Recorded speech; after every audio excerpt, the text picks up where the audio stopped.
सावित्री व्रत कथा। बहुत समय पहले राजा अश्वपति नाम के एक प्रतापी राजा थे। उनकी रानी का नाम मालवी था। दोनों बहुत धर्मात्मा और प्रजा का ध्यान रखने वाले थे, लेकिन उनके जीवन में एक दुख था, उनकी कोई संतान नहीं थी। संतान प्राप्ति के लिए राजा अश्वपति ने वर्षों तक माता सावित्री की कठोर पूजा और तपस्या की। राजा की भक्ति से प्रसन्न होकर देवी प्रकट हुईं और बोलीं, राजन, तुम्हारे घर एक तेजस्वी कन्या जन्म लेगी, जो अपने पतिव्रत धर्म से संसार में अमर हो जाएगी। कुछ समय बाद रानी ने एक सुंदर कन्या को जन्म दिया। देवी के आशीर्वाद से जन्मी उस कन्या का नाम सावित्री रखा गया। बचपन से ही सावित्री बहुत बुद्धिमान, सुंदर और गुणवान थी। उसकी सुंदरता और तेज ऐसा था कि लोग उसे देवी का स्वरूप मानते थे। जब सावित्री विवाह योग्य हुई, तब राजा अश्वपति ने उसके लिए योग्य वर ढूंढना शुरू किया, लेकिन कोई भी राजकुमार सावित्री के तेज के सामने स्वयं को योग्य नहीं समझता था। तब राजा ने सावित्री से कहा, पुत्री, तुम स्वयं अपने लिए योग्य वर का चयन करो। सावित्री अपने मंत्रियों के साथ विभिन्न राज्यों में गई।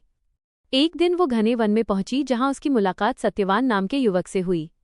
सत्यवान बहुत विनम्र, साहसी और धर्मप्रिय था। वह अपने अंधे माता पिता की सेवा करता था। उसके पिता पहले एक राजा थे, लेकिन राज्य छिन जाने के कारण वे वन में रहने लगे थे। सावित्री सत्यवान को देखते ही मन उसे अपना पति मान बैठी। वापस लौटकर उसने अपने पिता को सब बताया। उसी समय वहां देवर्षि नारद मुनि भी उपस्थित थे। उन्होंने ध्यान लगाकर कहा, राजन, सत्यवान सभी गुणों से श्रेष्ठ है, लेकिन उसकी आयु बहुत छोटी है। विवाह के 1 वर्ष बाद उसकी मृत्यु निश्चित है। यह सुनकर राजा अश्वपति चिंतित हो गए। उन्होंने सावित्री को समझाया कि वो किसी और वर का चयन कर ले, लेकिन सावित्री ने दृढ़ स्वर में कहा, आर्य कन्या जीवन में केवल एक बार पति चुनती है। मैंने सत्यवान को अपने मन से पति मान लिया है, इसलिए अब मैं किसी और से विवाह नहीं करूंगी। सावित्री की दृढ़ता देखकर राजा ने उसका विवाह सत्यवान से कर दिया। विवाह के बाद सावित्री वन में अपने सास, ससुर और पति के साथ रहने लगी। वह सबकी सेवा बड़े प्रेम से करती थी। धीरे धीरे वो दिन निकट आने लगा, जिसके बारे में नारद मुनि ने बताया था। सावित्री हर दिन गिनती रहती थी। जब सत्यवान की मृत्यु का दिन आने वाला था, तब उसने 3 दिन पहले से कठोर व्रत रखना शुरू कर दिया। उसने भोजन और जल त्याग दिया और भगवान से अपने पति की लंबी आयु की प्रार्थना करने लगी। निर्धारित दिन सुबह सावित्री ने अपने सास ससुर का आशीर्वाद लिया। सत्यवान लकड़ी काटने वन में जाने लगा तो सावित्री भी उसके साथ चल पड़ी। सत्यवान ने कहा, तुमने कई दिनों से भोजन नहीं किया है, तुम थकी हुई हो, घर पर ही विश्राम करो। लेकिन सावित्री बोली, जहां पति हो वहीं पत्नी का स्थान होता है। दोनों वन में पहुंचे। सत्यवान पेड़ काटने लगा, लेकिन थोड़ी देर बाद उसे सिर में तेज दर्द होने लगा। वो बोला, सावित्री, मेरा सिर बहुत भारी हो रहा है। सावित्री तुरंत उसे अपनी गोद में लेकर बैठ गई। तभी उसने देखा कि सामने से काले वस्त्र पहने हुए यमराज आ रहे हैं। यमराज ने सत्यवान के प्राण निकाल लिए और दक्षिण दिशा की ओर चल पड़े। सावित्री भी उनके पीछे पीछे चलने लगी। यमराज ने पीछे मुड़कर कहा, देवी, अब वापस लौट जाओ।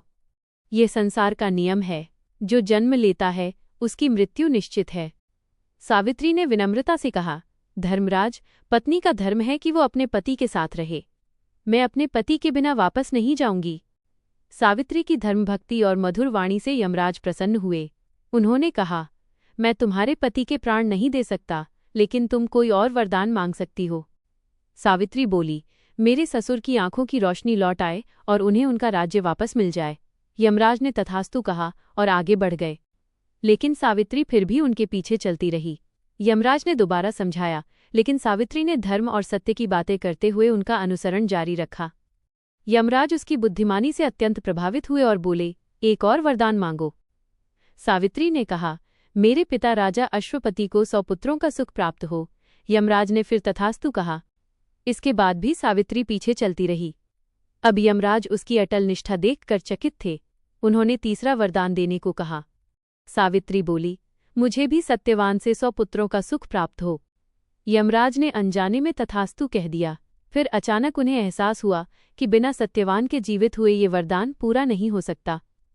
सावित्री की बुद्धिमानी, पतिव्रता धर्म और अटूट प्रेम से यमराज अत्यंत प्रसन्न हुए।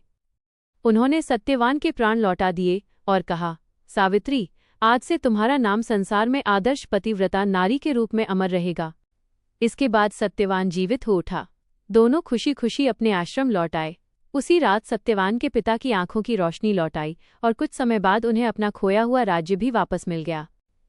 तभी से विवाहित महिलाएं अपने पति की लंबी आयु और सुखी वैवाहिक जीवन के लिए वट सावित्री व्रत रखती हैं। इस दिन महिलाएं वट वृक्ष की पूजा करती हैं और सावित्री सत्यवान की कथा सुनती हैं। वट वृक्ष को लंबी आयु और अखंड सौभाग्य का प्रतीक माना जाता है।